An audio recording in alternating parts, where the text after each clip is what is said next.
Captain Alan Bennett stood on the bridge of the Earth Defense Force vessel Relentless, his eyes fixed on the viewscreen. The strange signals they had detected 3 weeks ago had led them to this remote section of space, far beyond the usual patrol routes. His mission was clear: make contact and determine if these aliens were friends or foes.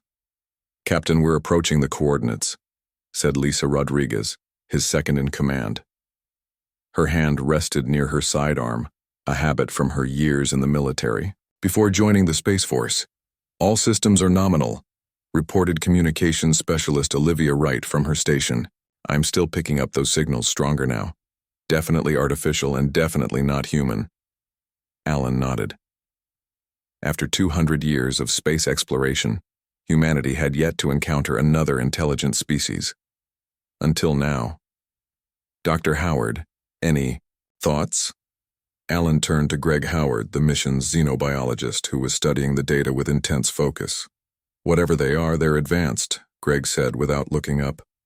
"The signals show patterns consistent with a civilization at least as developed as ours, maybe more." The Relentless slowed as it approached a massive structure floating in space. It wasn't a planet or a moon, but something built, a space station larger than anything humans had ever constructed. Its surface gleamed with lights and movement. "Open a channel," Alan ordered. "Standard first contact protocol."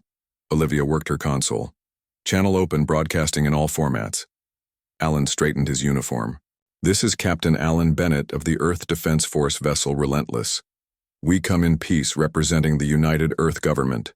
We seek peaceful contact and exchange of knowledge."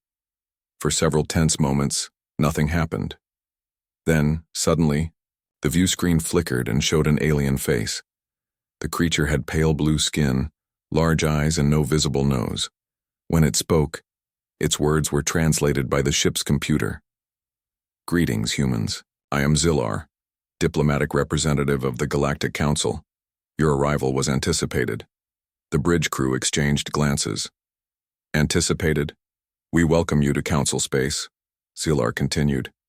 "We have been observing your civilization for some time. Your species has finally developed sufficient technology to join galactic society. We invite your delegation aboard our station for formal introductions."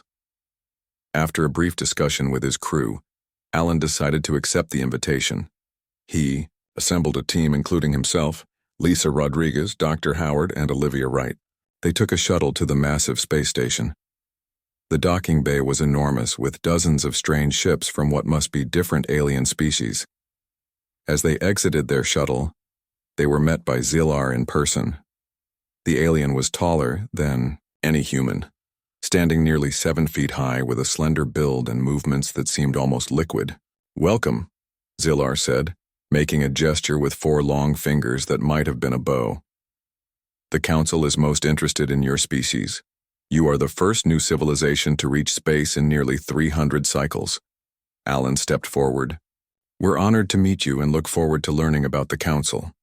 Zillar led them through corridors filled with different alien species. Some walked on tentacles, others floated, and still others moved on multiple legs. Dr. Howard was frantically recording everything on his datapad. "The Galactic Council consists of 27 spacefaring species," Zillar explained as they walked. "We maintain peace and order throughout this sector of the galaxy. Each species contributes according to their abilities and receives protection and technology in return." They entered a large chamber with a circular table. Various aliens sat around it, all watching the humans with different expressions, or what Alan assumed were expressions on faces so different from human ones. "Please be seated," Zillar said. "We have much to discuss regarding Earth's potential membership." As the humans took their seats, Alan felt a strange tension in the room. Some of the aliens seemed welcoming, others wary. One species in particular, reptilian creatures with red scales and sharp teeth, watched them with what could only be described as hostility. Zillar began introducing the various council representatives when a loud alarm suddenly blared throughout the chamber. The blue alien's eyes widened. "We are under attack. This is impossible. No one would dare." The doors to the chamber burst open and a group of heavily armed aliens stormed in. They were not the sleek, diplomatic types like Zillar, but bulky, armored creatures with weapons attached to their very bodies. Alan recognized them as the same reptilian species that had been watching them with hostility. "Krex warriors!" Zilar shouted. "Take cover!" The room erupted into chaos. Energy beams sliced through the air, hitting several council members who fell without a sound. Two of the human security officers who had accompanied the delegation were cut down before they could even draw their weapons. "Defensive positions," Alan shouted, overturning the heavy table to create cover. Lisa was already returning fire with her sidearm, which seemed pathetically small against the Krex weapons. Dr. Howard was hit in the shoulder and fell back with a cry of pain. Olivia dragged him behind the overturned table while Alan and Lisa tried to hold off the attackers. "Captain, we're outnumbered and outgunned," Lisa said, her voice steady despite the situation. Alan saw Zilar cowering nearby, along with other council members. None of them were fighting back. They seemed paralyzed with fear or simply had no combat training. "They'll kill us all," Zilar whispered.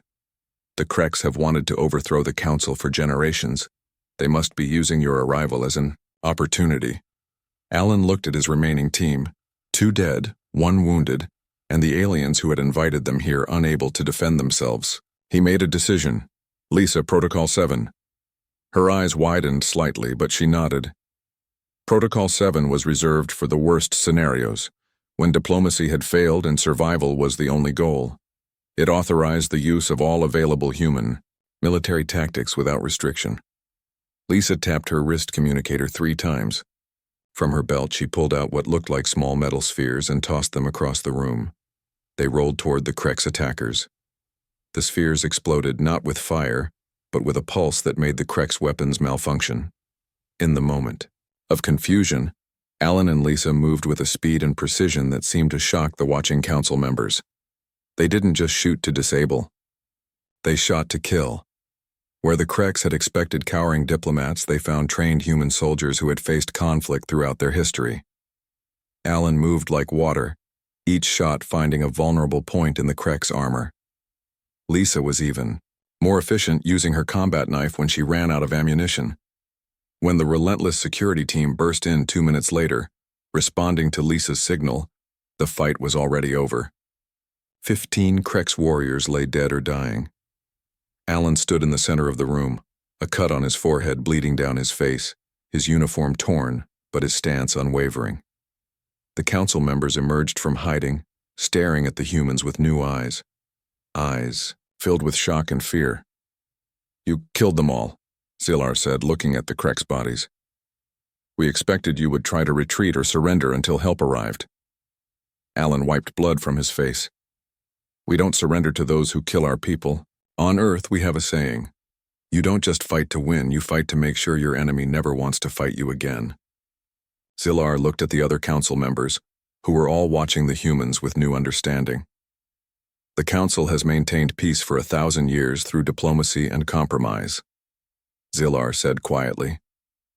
"We had forgotten what true warfare looks like." "Then you should be grateful we're on your side," Alan replied, helping Dr. Howard to his feet. "Because humans don't just fight. We obliterate those who threaten us. And from what I can see, your council is going to need that kind of resolve very soon." The silence that followed was filled with the realization that humanity's entry into galactic politics had just changed everything. The Grand Council chamber on Nexus Prime buzzed with anxious voices. Representatives from all 27 species of the Galactic Council had gathered for an emergency session. The attack during the human diplomatic meeting had sent shockwaves through the peaceful galactic community. At the center of the circular room, Zilar stood before the High Council, still visibly shaken from the events. "Esteemed members of the Council," Zilar began, "what we witnessed cannot be ignored. The Krex attack was brutal, but the human response was..." Zilar paused, searching for the right word. "Terrifying."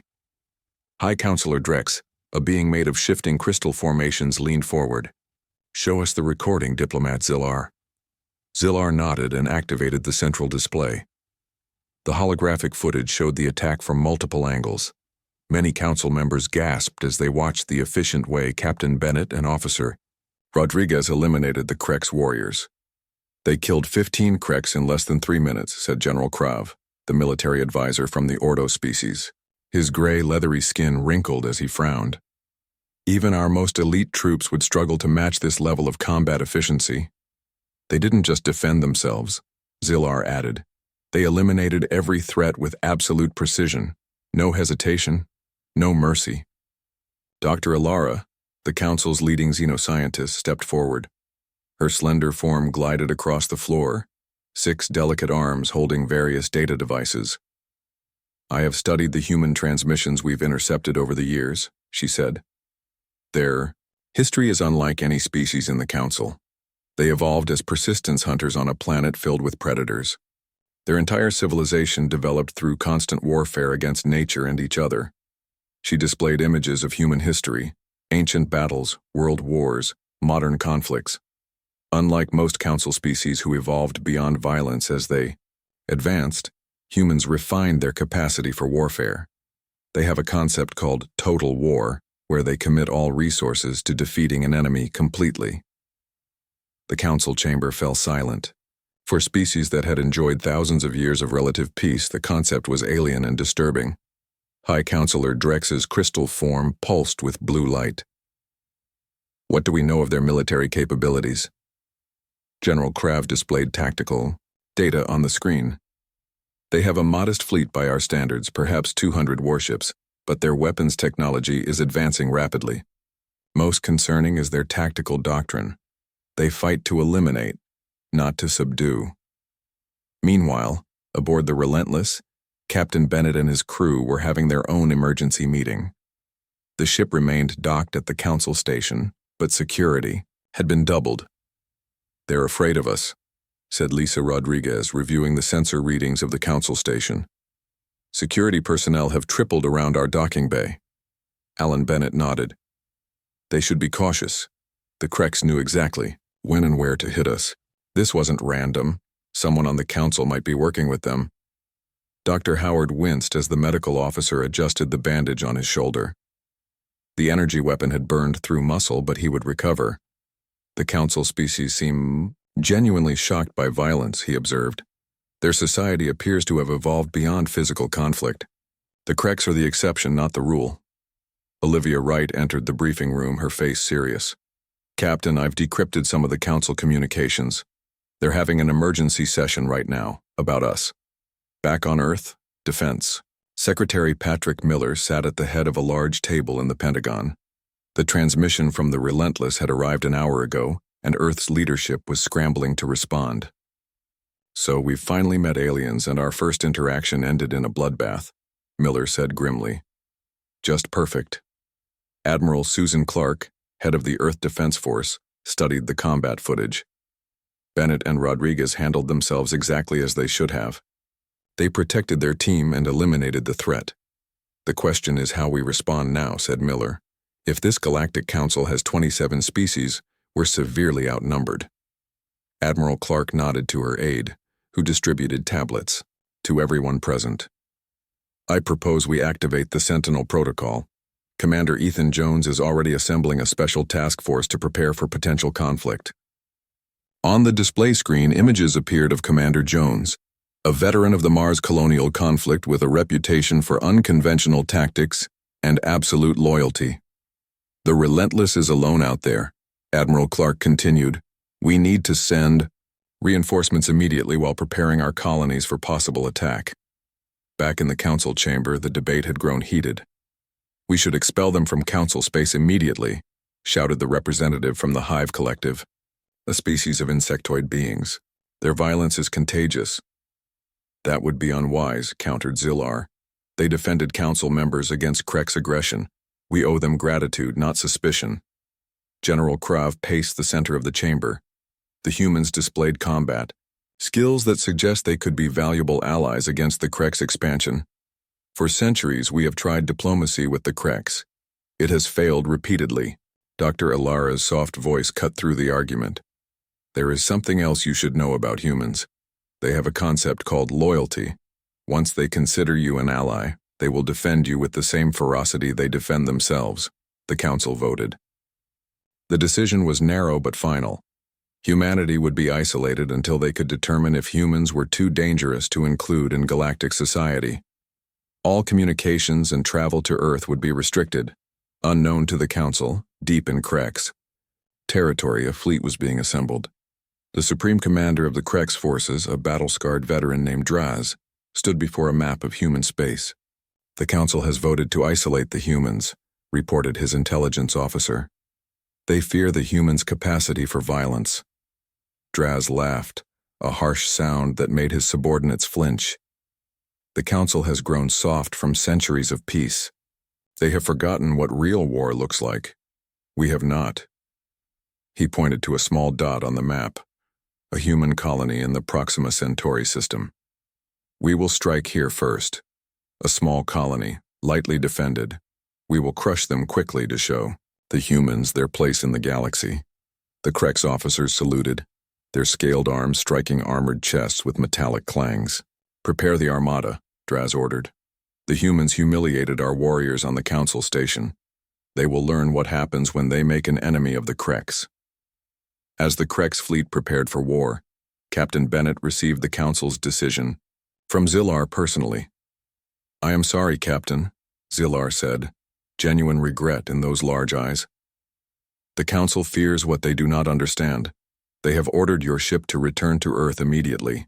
No further contact is permitted until the Council reaches a final decision." Alan Bennett's expression remained neutral, but his eyes hardened. "And the Krex? What happens to them after attacking a diplomatic meeting?" Zillar looked away. "They have been censured officially." "Censured?" Lisa Rodriguez couldn't hide her disbelief. "They killed our people." "The Council believes in rehabilitation, not retribution," Zillar explained weakly. Bennett nodded slowly. "I understand now. Thank you for your honesty, Zillar. We'll depart as ordered." As the alien left, Bennett turned to his crew. "Contact Earth. Tell them everything. The Council may believe in rehabilitation, but I suspect the Krex believe in revenge. And when they come for us, they'll learn that humans don't just fight back. We fight to win." The human colony on Proxima B enjoyed a peaceful morning. Farmers tended their fields under the red-tinged sky. Miners headed to the eastern ridge, and children played in the colony's central park. Governor Karen Johnson sat in her office reviewing production reports when the alarm began to blare. "Governor, we have multiple unknown ships entering our system," reported her security chief, Frank Marshall. His face was grim on the video screen. "They're not responding to hails." Karen's blood ran cold. The news about first contact with the Galactic Council had reached them only days ago. "How many ships?" "At least 30 large vessels. Nothing like we've ever seen before." Karen activated the colony-wide emergency system. "All citizens, this is not a drill. Unknown vessels are approaching. Proceed immediately to your designated shelter areas. All defense personnel report for duty." Unlike Earth's larger military installations, Proxima B was a small colony with limited defenses, 2 orbital platforms and a handful of defense ships. Its militia consisted mostly of colonists with basic military training. Frank Marshall watched from the defense center as the alien fleet approached. "Those are Krex ships," he said, recognizing them from the briefing about the Council station. "Attack." "They've come for revenge." The Krex ships moved into attack formation. Their commander, a junior officer named Vrak, smiled confidently. "These humans have no significant defenses. This will be a simple demonstration of Krex power." The first energy blasts struck the colony's outer shield, causing it to flicker and fail.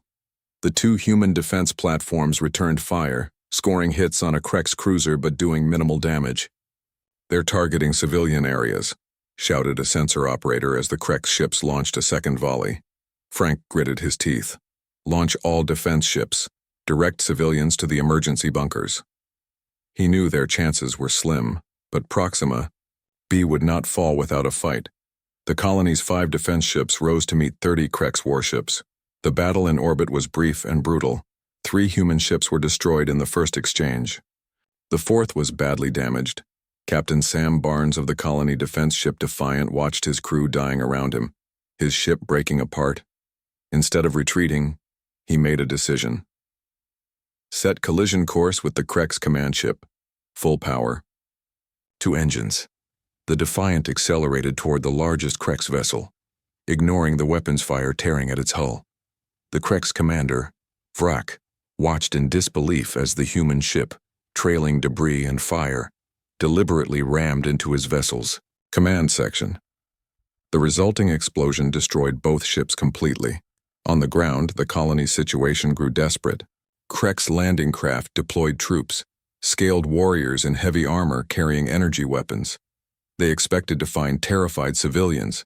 Instead, they found prepared defenders fighting for their homes. A Krex soldier kicked down the door of what appeared to be a simple farmhouse. Inside, farmer Bill Dixon and his teenage son waited with homemade explosives and hunting rifles. The resulting explosion took out 6 Krex warriors. Similar scenes played out across the colony. Miners used industrial explosives to collapse tunnels on advancing Krex troops. School teachers led children to safety while retired military colonists organized ambushes. In the colony center, Frank Marshall coordinated the defense from a bunker. "We need to hold until help arrives," he told his militia fighters, though he doubted help would come in time. Karen Johnson moved among the wounded in the medical shelter. "Keep broadcasting the distress signal," she ordered her communications officer. "Earth needs to know what's happening here." In orbit, a sole remaining human defense ship, the Guardian, continued fighting despite catastrophic damage. Its captain, Linda Green, had lost an arm to an explosion, but remained on the bridge. "Target their troop carriers," she ordered. Voice steady despite the pain. "Everyone we destroy saves lives on the ground." The Guardian managed to destroy 2 more Krex landing craft before a direct hit to its engines left it drifting. Rather than surrender, Captain Green activated the self-destruct sequence as Krex boarding parties cut through the hull. Back on Earth, Commander Ethan Jones received the distress signal from Proxima B.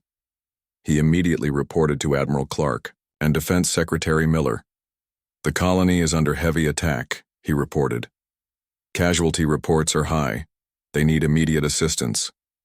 Miller looked grim. "The closest battle group is 2 weeks away at normal speed." Commander Jones stepped forward. "My team can be there in 3 days." Admiral Clark raised an eyebrow. "How? Even our fastest ships can't reach Proxima that quickly." "The prototype FTL drive on the Vengeance," Jones explained. "It hasn't been fully tested, but it works. My team is ready." Miller and Clark exchanged looks. "The Vengeance is our newest warship," Miller said. "If you lose it." "If we don't go, we lose Proxima B," Jones interrupted. "And the Krex learn that they can attack humans without consequences." After a brief discussion, they gave Jones the authorization. Within hours, the Vengeance and 3 escort ships carrying Jones' specially trained combat team jumped into FTL speed using the experimental drive. On Proxima B, the situation grew more desperate by the hour.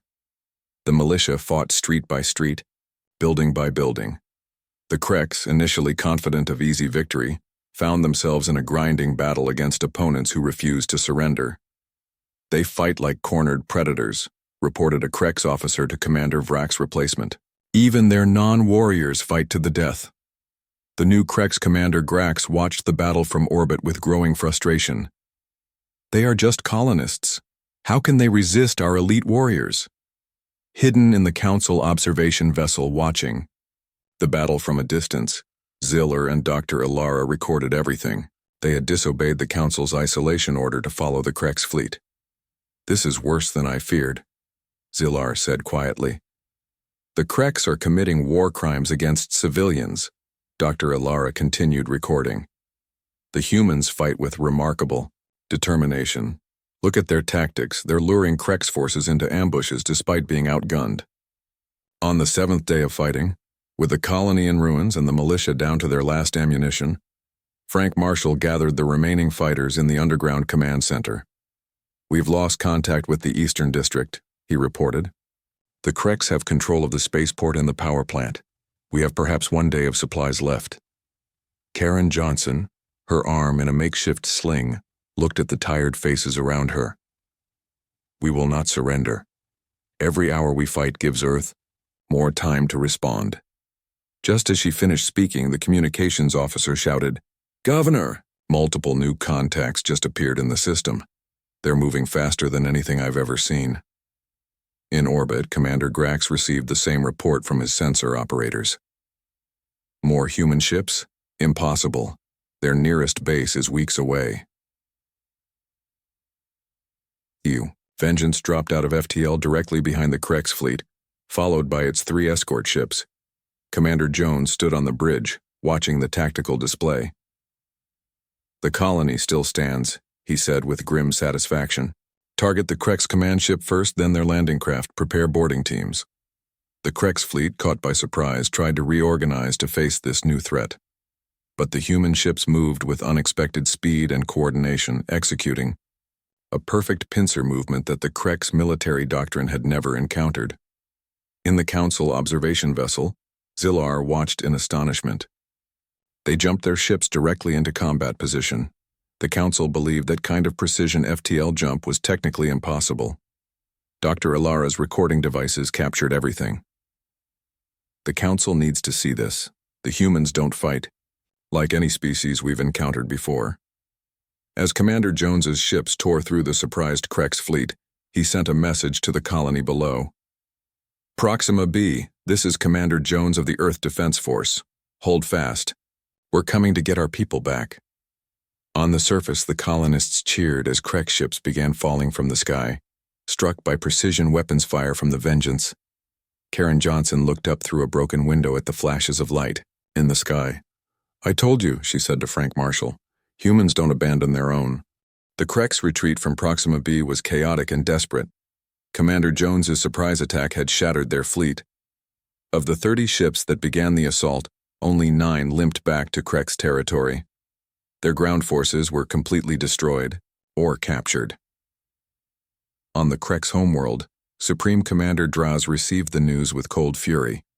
His war council gathered in the stone chamber carved into the side of an ancient volcano, their scales reflecting the red glow of lava channels that provided heat. "Impossible," Draz growled, his claws digging into the stone table. "How could colonists and 4 ships defeat our attack force?"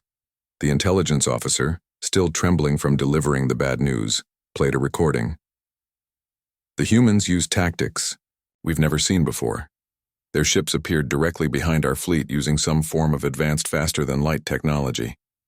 And the colonists, they fought house to house, refusing to surrender even when defeat was certain." Draz smashed his fist on the table, cracking the stone. "The Council has kept us weak for too long. We became complacent. These humans..." He paused, studying the images of Commander Jones's ships tearing through the Krex fleet. "They understand war in ways the Council has forgotten." His second-in-command, General Krell, stepped forward. "What are your orders, Supreme Commander?" Draz stood tall, his armor creaking. "We declare total war against humanity. Gather every ship, every warrior. The Council's prohibition on mass scale. Warfare ends today." General Krell hesitated. "The Council controls access to key resources. We cannot fight both humans and the Council." Draz smiled, revealing rows of sharp teeth. "We won't have to. I have been in contact with several Council species who share our concerns about humans. They will join us." In the Council chambers on Nexus Prime, the emergency session had turned into chaos. Zillar and Dr. Ilara presented their recordings of the Proxima B attack to shocked representatives. "The Krex violated every principle of our alliance," Zillar declared. "They attacked civilian targets without provocation. They committed atrocities against non-combatants." High Counselor Drex's crystal form pulsed with angry red light. "And you violated direct Council orders by following the Krex fleet. You were both instructed to maintain the isolation of humanity." Dr. Ilara stepped forward. "With respect, Counselor, had we not witnessed these events, you would be hearing only the Krex version of this conflict." The recordings continued, showing human colonists fighting with improvised weapons, protecting their children, refusing to yield even against overwhelming odds. "What you must understand about humans," Dr. Ilara explained, is that they evolved as a pack species with strong attachments to family and community. When you attack one human settlement, you attack all of humanity. The council chamber erupted into arguing factions. Some demanded immediate sanctions against the Kreks. Others called for strengthening the isolation of humanity. The representative of the Solari, a species of energy beings, spoke in its melodic voice. We cannot ignore that the humans demonstrated technology we believed impossible. Their jump drives alone changed the balance of power. General Krav nodded grimly. And their combat doctrine is unlike anything in council records. They don't fight to establish dominance or force surrender.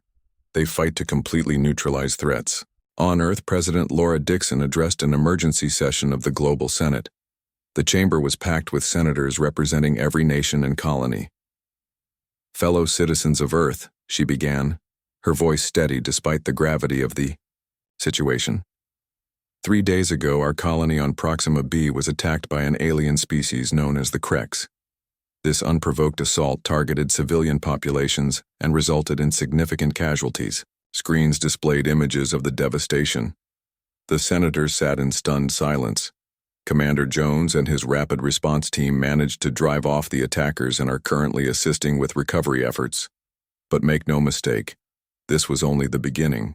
Intelligence suggests the Kreks are mobilizing for full-scale war against humanity. Senator John Price of the Pacific Alliance stood. Madam President, what is our response? President Dixon's expression hardened. As of this moment, I am authorizing full military mobilization. All defensive measures outlined in the Sentinel Protocol are now active. We are at war. The vote to support war measures passed unanimously, something not seen in Earth politics for generations. Humanity, which had been fractured by internal politics for centuries, united against the external threat. All across Earth, factories converted to military production. Civilian ships were retrofitted with weapons. Veterans returned to service, and new recruits flooded military academies. Admiral Clark oversaw the rapid expansion of the fleet. The vengeance proved our new technologies work, she told Defense Secretary Miller as they toured a shipyard where 20 new warships were under construction. We're installing the FTL drives on all frontline vessels. Miller nodded, watching. Workers install weapon systems on a freighter that just days ago had been hauling ore. How long until we're ready? 2 months for the first wave, Clark replied. We're prioritizing defense of our colonies. Earth itself will take longer to fully secure. Dr. Greg Howard, who had survived the initial Kreks attack on the Council station, worked with Zillar in a secret facility. Despite the Council's official isolation policy, Zillar and a faction of sympathetic species maintained contact with humanity. The Council is fracturing, Zillar explained as they analyzed Kreks' communication patterns. Half support your right to defend yourselves. Half fear human potential for violence and support the Kreks coalition. Howard adjusted a holographic display, showing Council territory. We discovered something in the Kreks' attack patterns. Look here and here. He pointed to specific routes the Kreks fleet had taken. They avoided these sectors entirely, even though they would have been more direct paths. Zillar's large eyes widened. Those are the territories of the Volrun and Hive Collective, supposedly neutral council members. Exactly, Howard said grimly. The Kreks knew those routes would be safe. They've been planning this for years, using humans as an excuse for a larger power grab. On the manufacturing world of New Detroit, scientist Nicole Santos led a team reverse engineering captured Kreks technology. Her laboratory was filled with disassembled alien weapons and equipment. Their energy weapons are more advanced than ours, she explained to a group of military observers, but their computer systems are surprisingly vulnerable to certain frequencies. She demonstrated by sending a specific signal to a captured Kreks weapon, causing it to power down completely. We're developing countermeasures that could disable their ships without destroying them. The observers watched in amazement as human ingenuity combined with alien tech produced results the Council had never imagined possible. As humans prepared for war, the Kreks coalition gathered their forces. 7 Council species had secretly allied with the Kreks, providing resources and ships for what they believed would be the decisive strike against Earth itself. Supreme Commander Draz stood on the bridge of his massive flagship, watching as 2,000 ships assembled in deep space. It was the largest fleet gathered since the formation of the Council. The humans fought well on their colony world. He addressed his commanders via holographic link. But they have never faced a force of this magnitude. We will strike directly, at their homeworld, and end this threat forever. What Draz didn't know was that in Earth orbit, Admiral Clark and Commander Jones were preparing a surprise of their own. One that would demonstrate once and for all that humans didn't just fight. To win battles, they fought to win wars. Admiral Susan Clark stood in Earth's orbital command station bulwark, watching holographic displays tracking the approaching Krex armada. 2,000 alien ships against Earth's hastily assembled defense fleet of 300 vessels. On paper, we're hopelessly outmatched, said General Ryan Butler, commander of Earth's ground forces. His weathered face showed no fear, only calm determination. Good thing wars aren't fought on paper, Admiral Clark replied.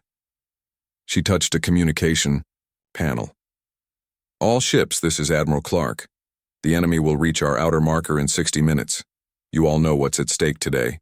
Humanity stands or falls depending on what we do in the next few hours.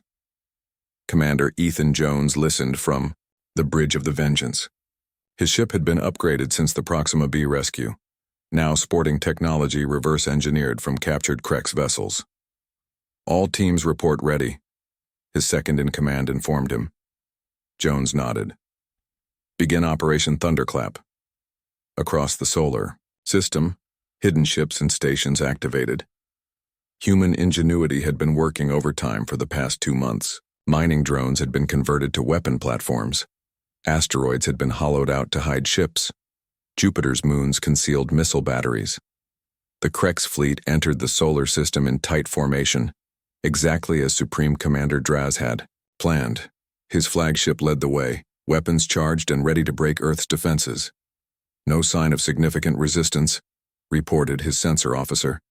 Their main fleet appears to be in Earth orbit. Draz smiled, his sharp teeth gleaming. Just as expected, they've pulled back to defend their homeworld. Proceed as planned. As the Krex fleet passed Mars orbit, Admiral Clark gave a simple command. Spring the trap. From hiding places throughout the solar system, human ships appeared, not directly engaging the Krex but firing special devices that attached to the hulls of enemy vessels. What are these? Demanded Draz as reports flooded in. Scan them. They appear to be some kind of communication devices, his tech officer reported. They're broadcasting on all frequencies but causing no damage. Draz relaxed. Slightly. A desperate psychological tactic, ignore them and continue the advance. On the Vengeance, Commander Jones watched the operation unfold. All devices deployed. Activate Phase 2. Olivia Wright, now serving as Jones's communications specialist, initiated the broadcast. The devices attached to Krex ships began transmitting a carefully crafted message directly to the ship they were attached to, bypassing normal communication channels. On each Krex vessel, the same thing happened. Screens displayed images of Krex commanders being defeated at Proxima B. The broadcast showed captured Krex soldiers being treated well by humans, contradicting what their leaders had told them about human barbarism. Most importantly, the devices transmitted the evidence Dr. Howard and Zillar had uncovered, proof that certain Council species had been working with the Krex for decades, planning to overthrow the Council using humans as an excuse. What is happening? Draz demanded as communication discipline broke down across his fleet. Several ships were now demanding confirmation about the broadcasts. Admiral Clark watched the confusion spread through the Krex fleet. They've never experienced psychological warfare on this scale, she said to General Butler. Now for the main event. Earth's fleet moved forward, but instead of engaging the entire Krex armada, they executed a maneuver no Krex strategist had anticipated. The human ships concentrated fire on specific targets. The vessels of the coalition species who had secretly allied with the Krex. They're targeting our allies, Draz realized too late. How did they know? The human fleet's precision was devastating. Ships from the Volrun and Hive Collective, the supposed neutral council members secretly supporting the Kreks, found themselves under attack with weapons specifically designed to counter their defenses. Meanwhile, a small but specialized team, led by Commander Jones, executed the most daring part of the plan. The Vengeance and 5 escort ships jumped directly behind Draz's flagship, using their advanced FTL drives. "Boarding teams ready," Jones announced, targeting their command deck. What happened next shocked even the council observers who had arrived to witness the battle. Human soldiers in advanced combat suits cut through the hull of the Kreks flagship and stormed inside, a boarding action that council military doctrine had abandoned millennia ago as too barbaric and risky. Jones led the boarding party himself, fighting through the ship's corridors toward the command center. The Kreks fought fiercely, but the humans moved with precision that spoke of intensive training, specifically for this mission. On the bulwark, Admiral Clark received a transmission. From the Galactic Council observation vessel, Zilar's face appeared on screen.